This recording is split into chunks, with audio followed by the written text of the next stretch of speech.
Hello বন্ধুরা, আপনাদের সবাইকে স্বাগতম লোনলি এক্সপ্লেনার চ্যানেলের আরও একটি নতুন ভিডিওতে। তো আজকে আমরা দেখতে চলেছি মাই গিফট লেভেল 9999 আনলিমিটেড গাচা এর এপিসোড 8। আর এই অ্যানিমের আগের এপিসোডগুলো এই চ্যানেলেই পেয়ে যাবেন।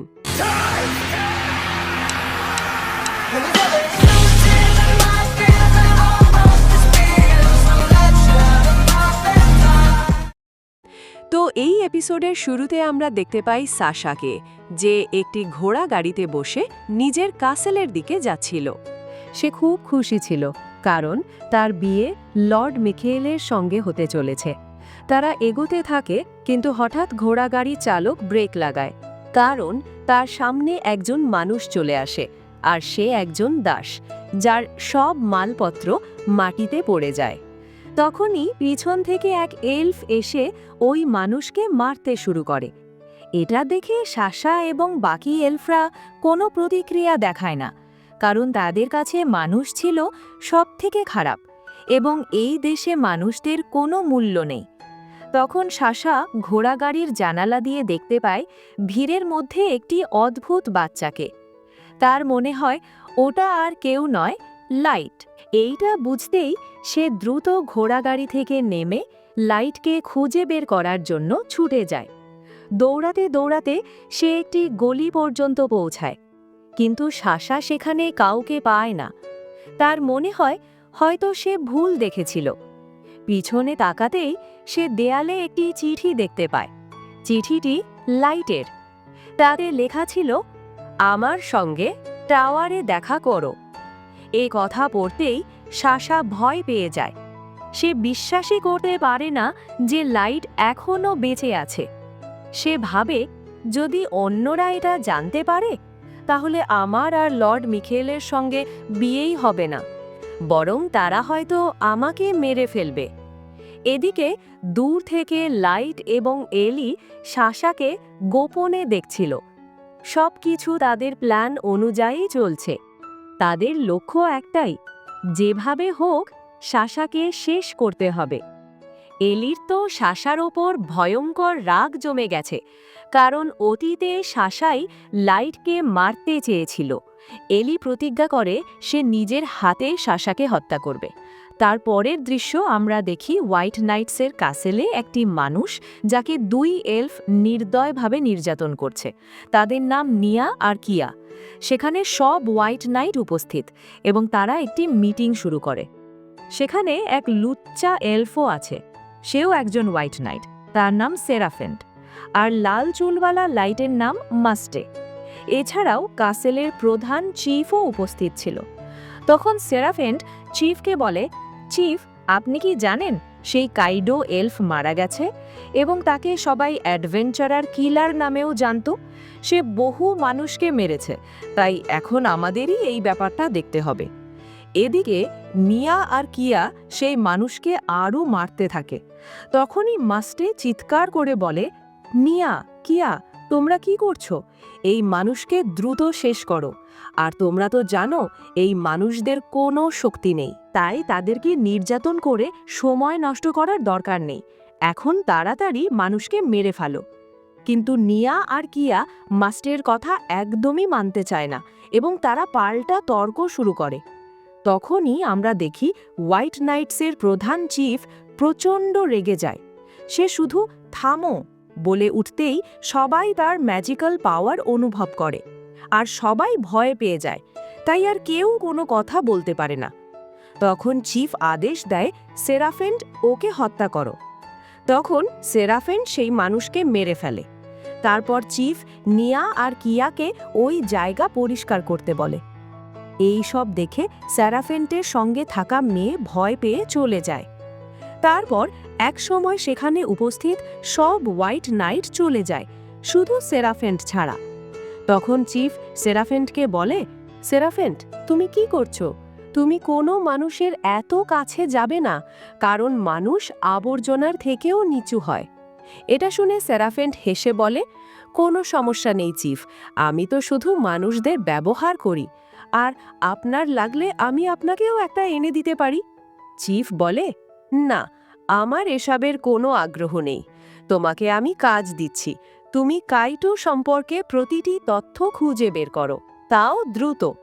এই কথা বলে চিফ চলে যায়।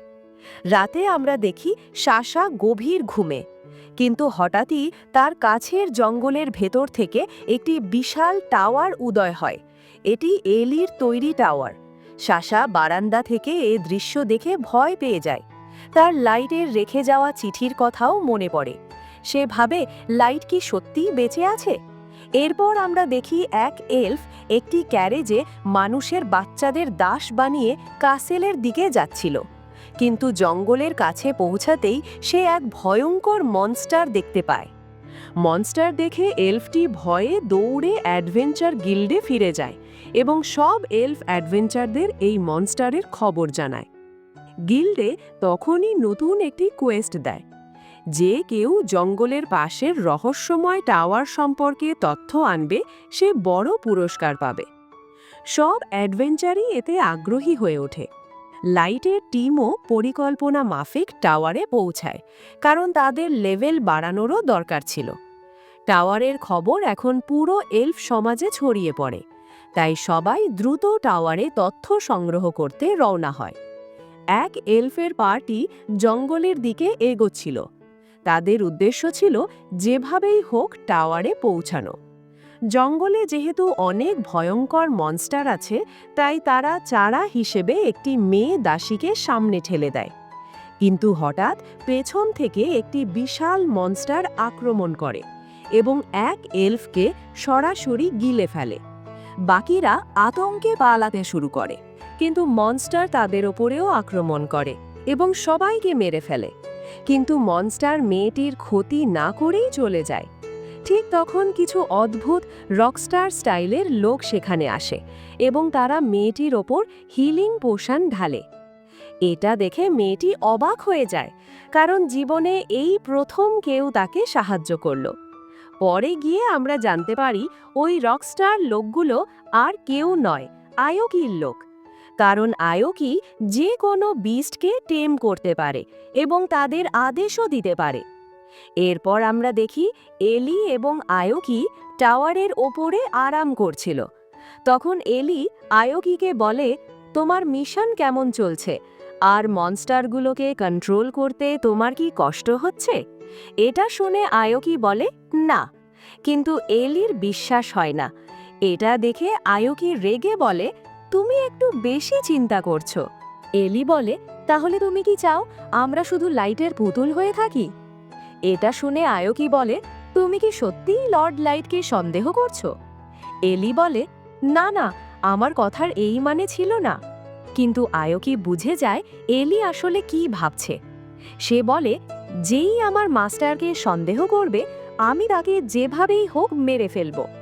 এই কথা শুনে এবার এলিও রেগে যায়। দুজনেই ডুয়েলের জন্য প্রস্তুত হয়ে যায়। কিন্তু ঠিক তখনই আয়োকির স্কোয়াড মেম্বাররা বলে, মিস আয়োকি, আমরা বাচ্চাগুলিকে নিরাপদ জায়গায় এনে দিয়েছি, তাই আমাদের মিশনও শেষ। আর বাচ্চাদের ধারণাই ছিল না যে কোনো মানুষ তাদের সাহায্য করতে আসবে। এরপর রকস্টার স্কোয়াড সেখান থেকে চলে যায়। রাতে আমরা দেখি সাশাকে, যে কিনা ভাবছিল আমি লাইটের কাছে কিভাবে যাব। সে মনে মনে পরিকল্পনা করতে শুরু করে, আমাকে একাই ওই জঙ্গলে যেতে হবে, কিন্তু সেখানে ভয়ঙ্কর মনস্টার আছে। আর যদি হোয়াইট নাইটরা জেনে যায় লাইট বেঁচে আছে, তারা আমাকে মেরে ফেলবে। তবুও সে সিদ্ধান্ত নেয় একাই টাওয়ারে যাবে এবং সেখানে গিয়ে লাইটকে শেষ করবে। এর পরের সকালে আমরা দেখি কাউন্সিল হলে সব হোয়াইট নাইট উপস্থিত হয়। তাদেরও এখন টাওয়ার সম্পর্কে কিছুটা ধারণা হয়েছে। সবাই আলোচনা শুরু করে টাওয়ার নিয়ে কি করা উচিত, কারণ ওই টাওয়ার সম্পর্কে তাদের কাছে কোনো তথ্য নেই। ঠিক তখনই এলফ কিংডমের রানী এসে হাজির হয়। সে আদেশ দেয়, রিওয়ার্ড বাড়াও, যাতে আরও বেশি মানুষ তথ্য সংগ্রহে এগিয়ে আসে। সবাই এই আদেশ মানে। পরে আমরা জানতে পারি হার্ডি, যে হোয়াইট নাইটসের কমান্ডার, সে আসলে এই রানীর ছেলে। তারা ভবিষ্যৎবাণীর কথাও জানে যে ভবিষ্যতে একটি ডার্ক লর্ড জন্ম নেবে এবং তাকে শেষ করতে মানুষের মধ্যে থেকে একজন হিরো আসবে যে সবাইকে বাঁচাবে এবং অশুভ শক্তিও ধ্বংস করবে। কিন্তু এলফরা এই ভবিষ্যৎবাণী মানে না, কারণ তারা মানুষদের পোকামাকড়ের মতো মনে করত। আর এখন পুরো কিংডমের অ্যাডভেঞ্চার্স টাওয়ারের দিকে যাত্রা করার প্রস্তুতি নিচ্ছিল, কারণ রানী পুরস্কারের টাকা অনেক বাড়িয়ে দিয়েছে। এরপর আমরা দেখি লাইট এবং তার গ্যাংও টাওয়ারের দিকে রওনা হয়। কিন্তু তারা এগোতে শুরু করতেই হঠাৎ সাশা সেখানে এসে পৌঁছায়। সে লাইটকে চিনে ফেলে। লাইটও বুঝতে পারে সাশা তাদের দিকে আসছে। তখন লাইট বলে, নিমুমো, গোল্ড, তোমরা সাশাকে কিছু করবে না।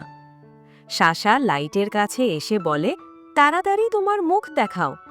এটা শুনে লাইট বলে, আপনি কি আমাকে বলছেন? সাশা চিৎকার করে, তোমার এই জঘন্য মাস্কটা খুলে ফেলো। কিন্তু লাইট মাস্ক খোলে না। এতে সাশা আরও রেগে যায়। সে আক্রমণ করে এবং লাইটের মাস্কটিকে ছুঁড়ে দূরে ফেলে দেয়।